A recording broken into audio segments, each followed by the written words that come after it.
Hello বন্ধুরা, কেমন আছো তোমরা সবাই? আশা করছি সবাই খুব ভালো আছো আর আমিও খুব ভালো আছি। আজকের ব্লগটা হচ্ছে একটা অনেক বড় আশা পূরণের ব্লগ। তো ব্লগটা পুরোটা দেখতে থাকো। তো আজকে কোথায় যাচ্ছি সেটা তো তোমরা অনেকেই থাম্বনেল দেখে বুঝে গেছো। তো সকালবেলা আমি 6টা নাগাদ উঠে তাড়াতাড়ি করে স্নান করে মানে শ্যাম্পু করে স্নান করে নিয়েছি। আর স্নান করে নিয়ে যেহেতু মায়ের অনেক কাজ রয়েছে, মা আরও মেয়ের খাবার টাবার করবে, তো তাই আমি স্নান করে এখন পুজোটা দিয়ে নেবো ঝটপট। আর এইখানে জোজো এখন ঘুমাচ্ছে, তো আমি পুজোটা দিতে থাকবো। এখন এখানেই শুয়ে থাকবে কারণ বাইরে এতটাই মেঘলা করে রয়েছে। এবার বৃষ্টির ওপর সবটাই ভরসা, এবার জানি না বৃষ্টিটা হবে কি না। তো দেখা যাক যে মা কি চায়। তো আমি এখন কি করছি, আমি আগে ঝটপট ঠাকুরের থালা বাসনগুলো গুছিয়ে নিচ্ছি। আর এখানে ফুল টুল যা আছে, যেহেতু আগের দিন বৃহস্পতিবার ছিল, বৃহস্পতিবার, তো সেই দিনকে অনেক ফুল টুল দিয়ে পুজো করা হয়, তো তাই জন্য সেই ফুলগুলোকে আমি আগে পরিষ্কার করে নিচ্ছি, থালাগুলো নামিয়ে নিচ্ছি, সব ঠাকুরের বাটাগুলো। আর এখানে ফুল পরিষ্কার করতে করতেই আমার অর্ধেক সময় চলে গেল। আর তারপরে মালাটা খুলে নিয়ে ঠাকুরগুলোকে ভালো মতো পুছে তারপরে তো চলো হয়ে গেছে, চলো এবার ঠাকুরের বাসনটা ঝটপট ধুয়ে নিয়ে আমি চলে আসি, তারপরে এসে পুজো দেবো। আরও অনেক কাজ রয়েছে, রেডি হব তাড়াতাড়ি করে, চলো। আর মা এদিকে সকালবেলা বিছানা টিছানা সবই তুলে নিয়েছে, ঘর ফর সবই মোছা হয়ে গেছে, কিন্তু জানালা খুলতে ভুলে গেছে। তো আমি এখন জানলাটাকে আগে খুলে নেবো, কারণ জানলাটা না খুললে ঠাকুরের এখানটা একদমই অন্ধকার থাকে, লাইট যতই জ্বালাই তাও একটু জানলাটা খুললে ঘরের আলো বাতাসটা একটু ভালো আসা যাওয়া করলে ভালো লাগে। একটা লাইটের আলো একটা বাইরের প্রকৃতির আলোর মধ্যে অনেকটাই তফাৎ। তো চলো সব ঠাকুরগুলোকে এবার আমি ভালো করে একটুখানি ভেজা কাপড় দিয়ে ভালো করে মুছে নিয়ে পুরো সিংহাসনটা পরিষ্কার করে ঝটপট পুজোটা দিয়ে নিই। তো তোমাদের সাথে অনেক দিনই ভেবেছি যে আমার একটা গল্প আমি শেয়ার করব, তো সেটা এখনও তোমাদেরকে কখনোই আমার বলা হয়ে ওঠেনি। যখন আমি তোমাদেরকে এই গল্পটা করেছি যে আমি বাবার কাছে প্রথম হেঁটে গেছিলাম, কোনো গাড়িতে বাসে ট্রেনে নয়, প্রথম হেঁটে গেছিলাম। তো তখন যখন আমি বাবার কাছে হেঁটে গেছিলাম তখন আমি জানতাম না যে তখন আমি প্রেগনেন্ট, তখন আমার মেয়ে অলরেডি আমার পেটে 2 মাসের ছিল। এবার এসে আমি জানতে পেরেছি যে আমি প্রেগনেন্ট।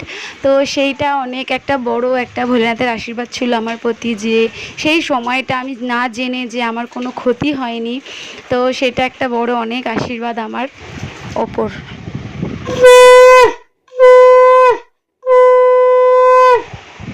তো পুজো দিয়ে আমি কমপ্লিটলি রেডি হতে চলে এসেছি, কারণ এখনও মাম ওঠেনি আর আমাকে এই ফাঁকেই জানো তো রেডিটা হতে হবে, কারণ মাম যদি উঠে যায় তাহলে আমার হয়ে গেল রেডি হওয়া। আমাকে তো রেডি হতে দেবেই না, প্লাস নিজেও যে কি করে বেড়াবে সেটা একদম ধারণার বাইরে। তো তাই জন্য মাকে বললাম আমি কুচিটা, যেহেতু আমি শাড়ি পরবো, তো তাই জন্য আগেই আমি ভেবেছি যে আগেই আমি রেডি হয়ে অন্তত শাড়িটা অন্তত পরে নেব, যাতে আমি মেকআপটা ওকে নিয়েও করতে পারি। আর ও এখন হেঁটে চলেই ঘুরে বেড়ায়, তো সেমন একটা সমস্যা না। আর শাড়ি পরতে দেখলে কী বলো তো, আমার পাশে শাড়িটাকে টানবে না, শাড়িটা আমাকে কুচি করতে দেবে না, এরম একটা ব্যাপার। তো মা এখানে আমাকে কুচিটা ধরে দিয়েছে, আর এখানে আমি আঁচলটা কীভাবে করব সেটা বুঝতে পারছিলাম না। আমি ভেবেছিলাম একটু বড় করেই আঁচলটা করব, তো মা বললো তাহলে আমি চওড়া করেই পিন করে দিচ্ছি। তো তারপরে মা আমাকে এই আঁচলটা ধরে ভালো করে পিন করে দিল আঁচলটাকে সুন্দর করে। তো তারপরে আমার শাড়ি পরা কমপ্লিটলি হয়ে যাওয়ার পর শাড়ি পরতেই মাম উঠে গেছিলো। তো তারপরে তখন মেকআপ করা হয়নি আমার, আর মেকআপ তো খুব একটা কিছু করব না, তো তাই জন্য সেরকম একটা কোনো ইসে ছিল না। শাড়িটা পরা নিয়ে একটা খুব বড় মানে ইসে ছিল যে শাড়িটা পরতে হবে একটা, যেহেতু আমি কখনো শাড়ি খুব একটা পরি না, তো যখনই শাড়ি পরি সেটা একটা অনেক বড় ব্যাপার মনে হয়। যারা শাড়ি পরে না তারা এটা বুঝতেই পারছো। তো এই যে শাড়ি পরতে উনি উঠে গেছে, আমি তখন গলাহার চেক করছিলাম কোনটা পরবো, তো লাস্টে ওই লং পিসটা পরলাম। আর এইখানেও উঠে গেছে, ওর সাথে আমি একটু কথা বলছি। আর উঠেই যেই বাক্সটাই দেখেছে সেই বাক্সটা নিয়েই ওকে দিতে হবে। আর সকালবেলা ঘুম থেকে উঠে ওদের যে মুডটা থাকে, না তুমি ওকে ভালো করে একটু আদর করতে পারবে, না তুমি ওকে জোরে কিছু একটা কথা বলতে পারবে, ও যেটা করবে সেটা তোমাকে ওকে করতে দিতে হবে। আর এইখানে আমার কানের বাক্সটা নিয়ে নিয়েছে, প্রত্যেকটা কানের এদিক ওদিক সেদিক ছিটিয়ে রেখে দিয়েছে। আমি এগুলোকে তুলে এক জায়গায় গোছাতেও পারবো না, তো এরমভাবেই ওগুলোকে নিয়ে বসে থাকবে। আর কানের যদি লেগে যায় বলো। আর এইখানে বৃষ্টি চালু হয়ে গেছে ততক্ষণে। তো জানি না মায়ের কী ইচ্ছে, তারপরে দেখা যাক, যা হয় সেটা তোমাদের সাথে তো শেয়ার করবই। তো মাম উঠে গেছে, মামকে কি খাওয়াবো এটাও একটা খুব বড় টেনশন। তো সকালবেলা ভাবছিলাম যে একটু দুধ খাইয়ে নিই, কারণ ও একদমই দুধ খেতে চায় না। তো মা বললো তাহলে একটু আমি ম্যাগি করে দিই, একটু ম্যাগিটা খেলে অনেকক্ষণ একটু পেটটায় থাকবে। কিন্তু ও ম্যাগিটাও খেলো না, সকালেও কিচ্ছু খেলো না। এখানে নিয়ে মা কিছুক্ষণ ওকে জোর করলো, কিন্তু দেখলেই তো তোমরা খেলো না ম্যাগিটা। আর এইখানে দেখো এখনও বৃষ্টি থামেনি, এখন প্রায় 9টার মতো, 9:30 মতো বাজে।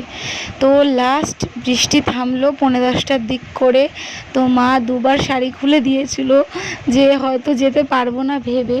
তারপরে আবার মা শাড়ি পরে আবার রেডি হয়ে, মামকে তো একদম লাস্টে রেডি করেছি, কারণ ওকে তো জানোই রেডি করে রাখা যাবে না, ও সবই সাজ ঘেঁটে দেবে। তারপরে বড় মায়ের আশীর্বাদে আমরা বেরাতে পারলাম। আর সবথেকে বড় কথা জানো, টোটোটাও আমরা পুরো বাড়ির সামনে থেকে পেয়েছি। তো যে বাড়ির সামনে থেকে টোটোটা মানে যিনি চালাচ্ছে, যিনি আমার বাড়ির পাশেই থাকে, তো দাদার মতো হয়। তো ও দাদাও তখনই বেরাচ্ছিল টোটো নিয়ে, আর আমরা সেই মুখেই টোটোটা পেয়ে গেছি। তো তাই জন্য আর এখানে আমরা স্টেশনে পৌঁছে গেছি। পৌঁছে মায়ের সিঁড়ি থেকে নামতেই লেগেছে অনেকক্ষণ। সেটা নিয়ে একটু হাসাহাসি করছিলাম, মায়ের যেহেতু একটু পায়ের প্রবলেম আছে, সমস্যা হয় ওপর নিচ করতে, মানে সিঁড়ি। আর এরম করতে করতে পুরো স্টেশন ঘুরতে ঘুরতে আমাদের ট্রেন চলে এসছে। তারপরে আমরা ঝপাং করে ট্রেনে উঠে যাবার। ট্রেনটাও যেন তো খুবই ফাঁকা ছিল। ট্রেনটা আজ আসলে সকালের দিকে, আর সেদিন ছিল শুক্রবার, তো তাই জন্য হয়তো অতটা ভিড় ছিল না। আর চলো ট্রেনে উঠে পড়েছি, গন্তব্যস্থলে যাওয়া যাক। আর আমার মামের হচ্ছে এটা প্রথম ট্রেন চড়া, ও খুব মজা পেয়েছে প্রথম ট্রেন চড়ে। দাঁড়া ওকে জিজ্ঞেস করি। ওর তো হাসি দেখেই বুঝতে পারছো কতটা খুশি। মাম মজা হচ্ছে? হ্যাঁ খুব মজা হচ্ছে, বলে বলে বলে।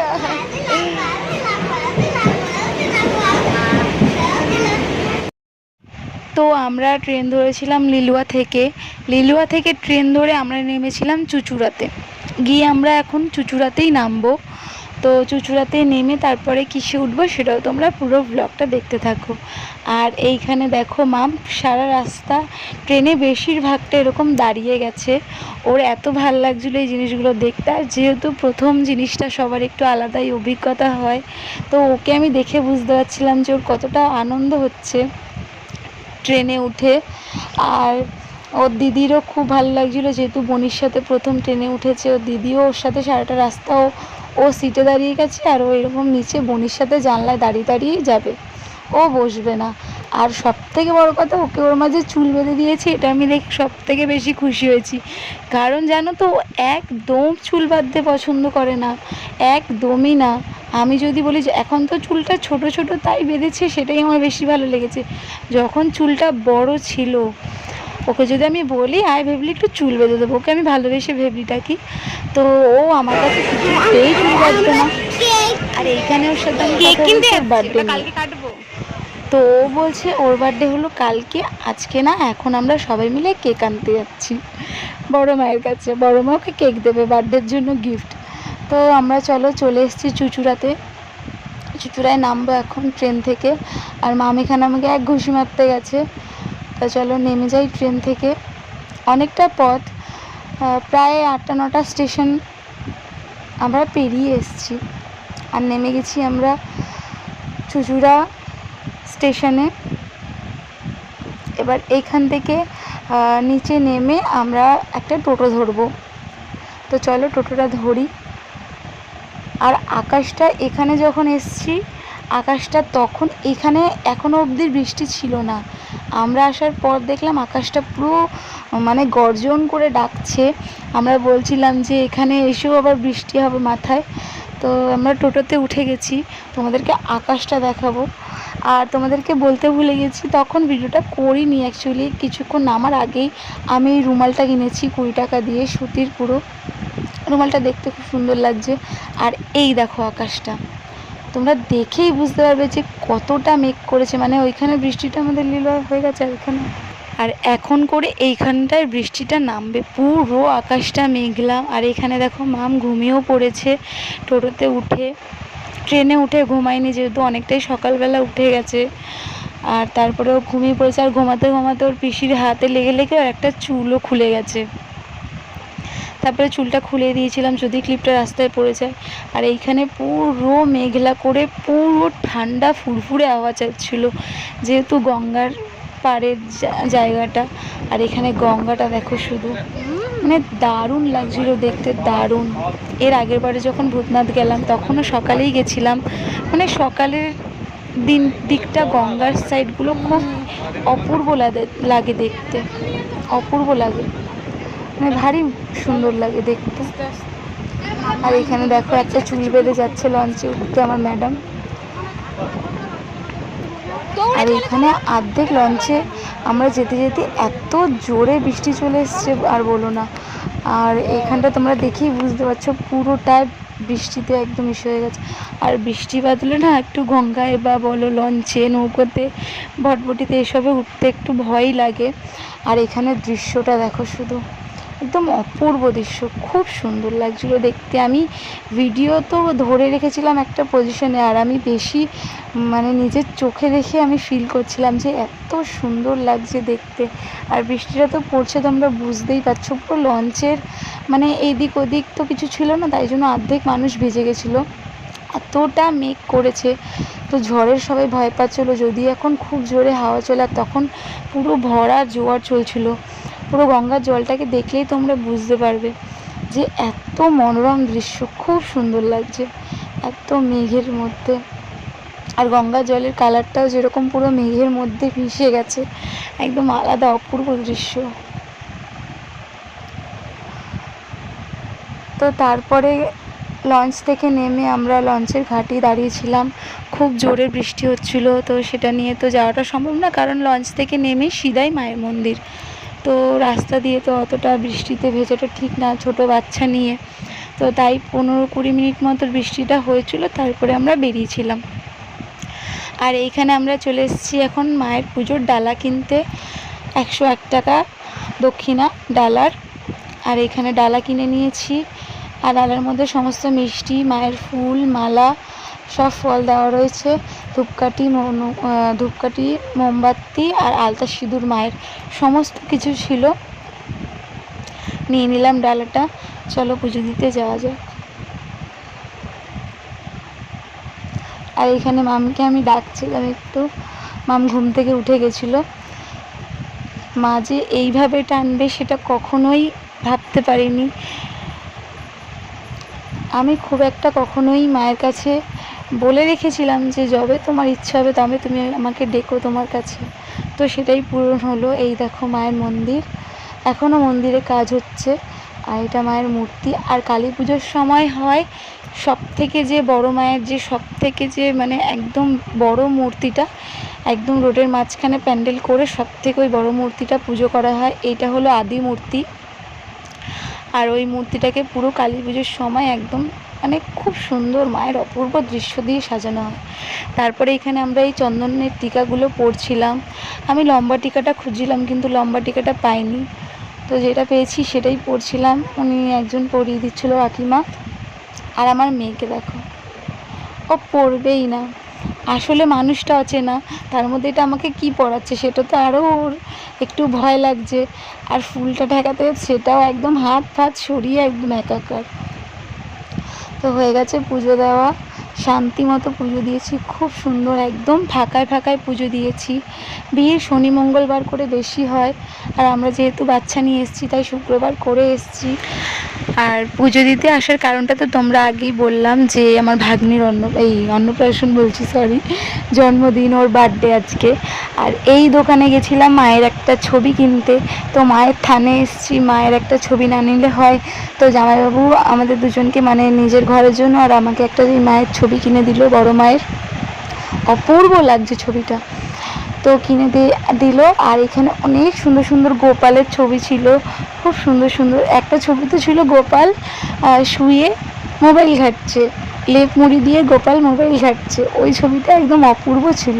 আর এখানে মায়ের ছবি ভর্তি। আর এই কাকু আমাদের অনেক কথা বলেছিল, তখন আমি ক্যামেরাটা বন্ধ করে দিয়েছিলাম, মানে মায়ের কালী পুজোর সময়ের যে মায়ের দৃশ্য থাকে সেটা। আর এখানে এসেছিলাম আমি জুতো নিতে, মামের জুতো সেই দোকানেই রেখে চলে গেছিলাম, তারপরে মনে পড়েছিল আবার নিতে এসেছিলাম, তো সেই দাদাটা আবার অর্ধেক রাস্তা জুতোই দিতে আসছিল, আমাদের ফোন করেছিল, আমি ফোনটা ধরিনি। তারপরে চলে এসেছিলাম একটু টিফিন করতে এখানে কচুরির দোকানে। এখানে খুব একটা ভাত পাওয়া যায় না, এখানে কোথাও ওই লাইনে কোথাওই ভাত পাওয়া যায় না, শুধু তুমি মিষ্টি কচুরি এইসবই পাবে। আর এখানে চলে এসেছিলাম কচুরি কিনতে। এইটা হলো যখন আমরা ফেরার পথে একই পথে লঞ্চে উঠেছিলাম, সেই দৃশ্য তখন পুরোটাই ভাটা ছিল, তাই জন্য গঙ্গার জলটা পুরোই শান্ত, আর মেঘটা তাও অল্প অল্প ছিল, কিন্তু আসার সময় একটুও বৃষ্টি হয়নি, একটুও না। তো চাইছিলাম যেন বৃষ্টি না হয়, মাকে বলেছিলাম, যেহেতু বাচ্চাগুলো আর 2 দিন আগেই তোমাদেরকে বললাম যে মামের অনেকটাই জ্বর হয়েছিল, শরীর খারাপ হয়েছিল, তাই জন্য। তো যাই হোক, মা কথা শুনেছে, আসার সময় একটুও বৃষ্টি হয়নি, আর যাওয়ার সময় খুব একটা ভিজেছি সেটাও না। তো যাই হয়েছে সবই মায়ের কৃপায়, আবার যেন মায়ের কাছে যেতে পারি, এটাই মাকে বলে এসেছি যে তুমি আবার দেখো। আর এইখানে ও দেখা হয়েছিল আমার একটা বান্ধবীর সাথে, আর ওর যেহেতু আজকে বার্থডে, তো ওকে দোকানে নিয়ে এসছে যে কী কিনবি তুই বল। ও চকলেট কিনলো না, এই একটাই কিনলো 10 টাকা দিয়ে। ও ভেবেছে এটা কিন্ডার জয়, কিন্তু এটা কিন্ডার জয় না, ও ওটাই কিনবে। তারপরে মামকে আদর করে ও আবার মামের জন্য চকলেট আবার চিপস এইগুলো সব কিনে দিল। তো চলো বাড়ি যাওয়া যাক। তো বাড়ি চলে এসেছি, তোমাদেরকে তো বললাম আমরা ভাত ফাত কিছু খাইনি। বাড়ি চলে এসে মা তাড়াতাড়ি সেদ্ধ ভাত, আলু সেদ্ধ ভাত করেছে, আর ঘরে বাটার ছিল সেটা খেয়ে নিয়েছি। আর সন্ধেবেলার পুরো মামে ওর একটুখানি কেক সেলিব্রেশন করে, কেক কাটিং করে বার্থডেটা সেলিব্রেশন হলো। ভিডিওটা কেমন লাগলো অবশ্যই জানিও। আজকের ব্লগটা এইটুকুনি, ভালো লাগলে ভিডিওটা শেয়ার করে দিও, লাইক করে দিও, আর একটা কমেন্ট করে দিও ভিডিওটা তোমাদের কেমন লাগলো। সবাই ততক্ষণ ভালো থেকো, সুস্থ থেকো, সাবধানে থেকো। আসছি পরের একটা নতুন ধামাকাদার ব্লগ নিয়ে। টাটা।